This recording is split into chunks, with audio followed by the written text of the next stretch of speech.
Sa ibang balita naman, nagharap ngayon ng kani-kanilang credentials ang mga ambassadors ng iba't ibang bansa kay Pangulong Aquino. Kabilang na dito si Ambassador Zhao Jianhua ng China. Si Elena Luna ang ating tagapagbalita.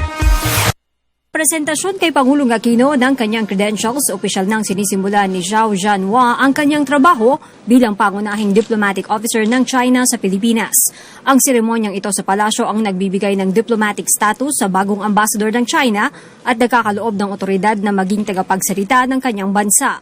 Dala rin ng seremonyang ito ang mahalagang papel ni Ambassador Zhao na maging tulay ng dalawang bansa sa gitna ng isyu sa agawan ng teritoryo sa West Philippine Sea. Formal siyang umupo sa pwesto mahigit isang linggo matapos maghain ng Pilipinas ng memorial laban sa China sa International Tribunal on the Law of the Sea. The atmosphere was very cordial during the 15 minutes that the President had conversed with the new ambassador, and that both sides agreed that the maritime dispute on the West Philippine Sea is not the totality of our relationship with our neighbor. And both sides reaffirmed our commitment to move forward with other facets of our relationships, particularly on trade, tourism, transnational crimes, among others.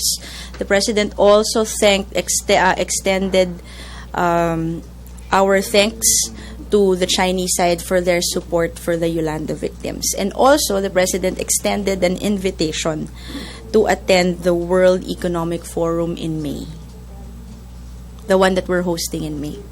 Bago dumating sa Pilipinas nitong Pebrero, nagsilbi siyang ambassador ng China sa Liberia sa loob ng 2 taon at 7 buwan. Dumating din sa palasyo para sa presentation ng kanilang credentials ang mga ambassador ng ibang bansa. Kauna-unahang nagpakilala sa Pangulo ang ambassador ng India, na sinundan ng ambassador ng Oman at ambassador sa Pilipinas ng Turkey.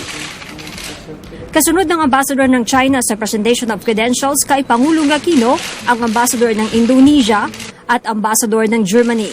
Ang mga ambassador na ito ay tinanggap ng Pangulo sa music room ng palasyo at pribadong kinausap ng punong ehekutibo sa study room ng Malacanang.